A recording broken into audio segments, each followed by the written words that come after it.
فَأَمَّا مَنْ طَغَى پس جس نے بھی دنیا میں سرکشی کی، وَآثَرَ الْحَيَاةَ الدُّنْيَا اور دنیا کی زندگی کو پرائورٹی دی، ترجیح دے دی، فَإِنَّ الْجَحِيمَ هِيَ الْمَأْوَىٰ تو اس کا ٹھکانہ ہوگا۔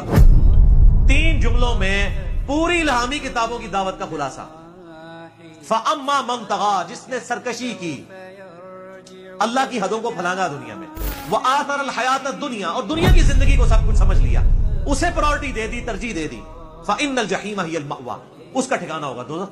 تین جملوں میں کنکلوڈ ہو گیا کہ ایک کیٹیگری یوں ہوگی۔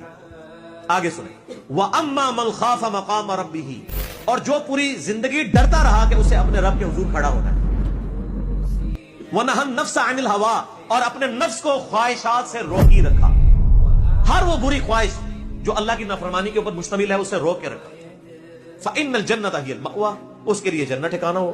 مختصر دو چار جملوں میں پوری کی پوری قیامت مضمر ہے۔